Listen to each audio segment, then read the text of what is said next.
Hey everybody, it's Marcus again with Awareness Branding Consulting, and today's video is about how brand development helps to keep telling your story. So again, a lot of people don't understand that branding never stops. It doesn't stop to the logo and a website. It's a lot of different things that we've covered in our blogs, again, awarenessdigital.com/blog, and a lot of different videos recently that I've talked about branding, at least, different topics. And it's important to remember that there is a time for rebranding and then there's a time for brand evolution. And for personal experience and even inside our own team, a lot of companies that we've dealt with have had to do name changes. And we have found the people that have listened and worked in a collaborative manner with us to help them develop a better name are doing incredibly successful on the right track, on the right path to success, on the right track. Versus those who refuse to want to change their name because they're too emotionally attached, and we see them and they continue to struggle a lot more just because it's so hard to create these the messaging and stuff like that. So I like to use Abercrombie & Fitch a lot as a reference to brand evolution and rebranding. And for those of you that don't know the story behind that, definitely look them up on Wikipedia or just research them. But they started out as a sporting goods store, and then they evolved to kind of a hybrid stuff of sportings and then clothes and then outdoor gear and clothing and apparel and all this stuff. And then it was an evolution. But they kept the name Abercrombie & Fitch, and maybe it's slight variations, but Abercrombie & Fitch was always that principal name, right? It wasn't until the early 2000s, if I'm not mistaken, that they started to create new brands off of Abercrombie & Fitch, like Hollister and some other ones that I can't remember right now. But just look at what Abercrombie & Fitch did to become the billion-dollar company that they are. They went through severe transformations, slight rebrandings, kind of, and even complete new brands, which are the subdivisions, right?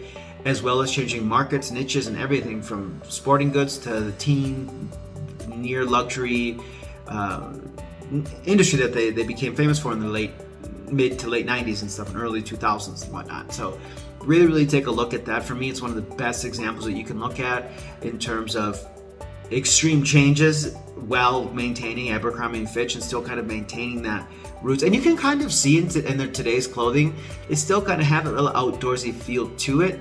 It's just a higher end type thing. So it's really interesting what they did. At least that's how I feel when I look at it, right? And everybody interprets brands differently, and they connect differently. So I really like using Abercrombie & Fitch as an example for rebranding and brand evolution, because it was kind of a hybrid and whatnot. With that said, it's important to keep an eye on your brand. Again, it doesn't stop at the website, doesn't stop at the logo. It's a continued monitoring of the development of your brand and where shifts might happen or they need to pivot and adapt. So that means you need to know your ideal customer. Always be aware and know your ideal customer, right? Always keep those buyer personas handy. Keep an eye on market trends, interests, likes, taste within your target audience, because they do shift. People change. It's life. Things change. People shift. Interests shift. It's just part of it. Just making sure that next point is making sure that everything is just rooted in your why. I know, broken record, same shit over and over again, but it's very important. Everything is translates and communicates your why to your potential audience. So that means you need to deliver on that, right? And then last but not least, for this particular point that I want to make, is stake your claim, right? If your strategic positioning, for example, let's use our company. Our strategic position is we want to be the number one SMB authority someday in the future, that leading place of refuge and reliability for small businesses around the world. The everyday average business owner, bootstrapped out of the garage, they can come to us and they can see an unlimited library of helpful, educational, actionable, and insightful resources that'll help them get on the right track without making costly, crazy mistakes. So we always, if we're going to do that and we claim that, and you've seen me claim this in many of our videos, we have to continue to put out helpful content to back that you can watch this video, you can ultimately judge, hey, these guys know what they're talking about, or these guys are a bunch of crocs and it's BS, right? You're going to ultimately take those inferences and opinions away after each blog you read, after each video you watch, or each time you call us to talk about your business or consulting, whatever it may be. We have to make sure that we stake our strategic claim of the goal, not goal, I don't like to use the word goal, but of the vision of becoming that leading place of refuge and reliability for the everyday small business owner, right? So really be authentic. So we want to be authentic. We want to be a trusted, credible source. So we have to make sure that everything that we do content-wise customer-wise, experience-wise, fulfills on that brand position that we've taken. So very important to keep in mind when it comes to your branding and staking the claim of whatever you've positioned yourselves to want to be for your customer audience. The next 2 points are focusing on the experience. I can't stress this enough. A lot of people don't put effort into it. They maybe put the effort into the customer experience and then they care in the beginning, right? But then once they close the sale, they just neglect these people and stuff like that. There's a fine line of making sure there's a balance between keeping and tracking your existing customers and helping them and generally caring about them, because you need to if you really do and you care about them, but also making sure that you're not forgetting about them either just because you close a sale and that's it. A lot of the customers that we've dealt with that continue to use us and help us, or even if they don't and they still ask us questions, we're still there to respond. Do we take maybe a little bit longer to respond because we're busy? Yeah, but we still get back to them, or we kind of give them a little advice, even if they're not paying for us, right? Because paying us for it. It's that experience that people can enjoy, right? And again, there's a line that you have to draw so that people don't abuse and try to use you without, trying to extract as much information as they can. But it's about finding that balance and stuff. And that can be hard sometimes. But again, we don't see enough companies focus on the experience that they provide to the customers because they're so focused on getting that sale. Once that sale's done, it's like, okay, see ya, next. Worst thing you can do. Your existing customers are your cheerleaders. They're your loyalty. They're going to help you stay strong and firm when things get tough. And they're ultimately going to push you new business from word of mouth. And then last but not least for this, and then there's the point of making it easy to do business with you. I can't stress or emphasize the amount of companies that we've dealt with, even like vendors and providers, especially trade shows. Man, horrible logistics. It's awful. It makes you really question if you want to put your money back in these shows.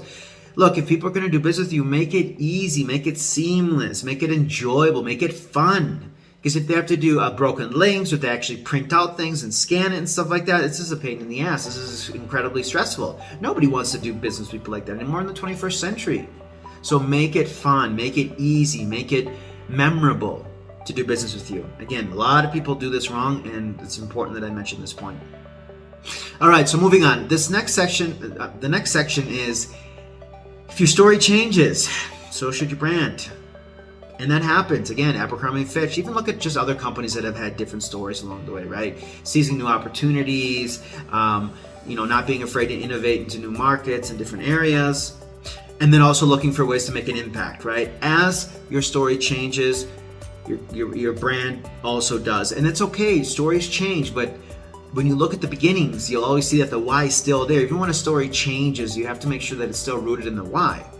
And you can see that across companies, movies, books. Just movies and books typically have endings. In business there isn't. It's just an evolution, it's a change, it's a growth in the next stage of consciousness, awareness, impact, right? So again, keep in mind, if your brand changes, so your story needs to change with it. If it evolves, it needs to pivot with it without losing focus of the original purpose behind why you started your company.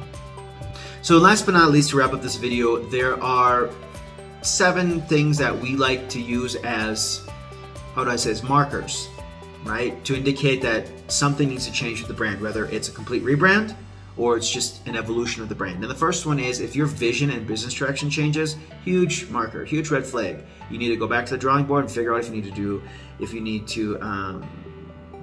if it's a rebrand or if it's just evolve your brand.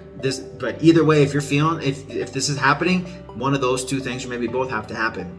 Second, again, if you have a complete name change, it's not a brand evolution at that point. It's a complete rebrand, right? New image, new brand, new messaging, everything. The third one, if you feel disconnected or embarrassed by your brand, it doesn't make sense to you, time for a rebrand or a brand evolution. If you feel that your messaging is inconsistent or people are confused, again, time to look at a rebrand or brand evolution, right? Correct that stuff. If you feel you don't stand out enough from your competitors, take a look at your brand. Take a look at if you need to evolve it or if you have to do a rebrand. And last but not least, if you're doing any sort of major price increase that is outside the normal cap limits within industries, it's usually the cap is anywhere between like 3 to 7% given industries that you're in.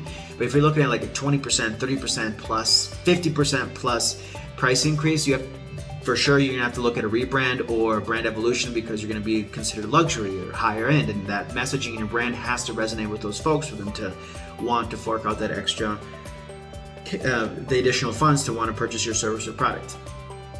And then last but not least, if you feel stuck and stagnant, if you just feel stuck and stagnant, you don't get it, take a look at your brand. It might not be your marketing, it might be your branding. Because if your branding's off, your marketing's gonna be off. And it's that chain, right? It's that chain that follows along. If any piece in that chain is missing or it's crooked or it's not fully attached, it's really, really, really hard to continue to grow a company exponentially. It's hard, you know? And the bigger you get, the more difficult it is, just like in life. Anything that becomes more evolved and complex and difficult,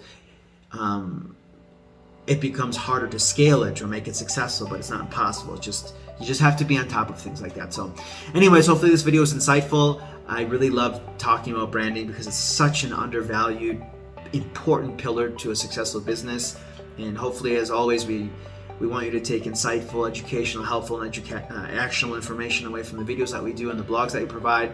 And hopefully you can immediately implement this information into your business so you can get on the right path to success. Like, subscribe our channel, leave any comments in the section below. Follow us on Facebook, Instagram. Instagram is at Awareness Digital. Facebook is facebook.com/awarenessdigital. And keep us posted. We look forward to our next video. Have a good day.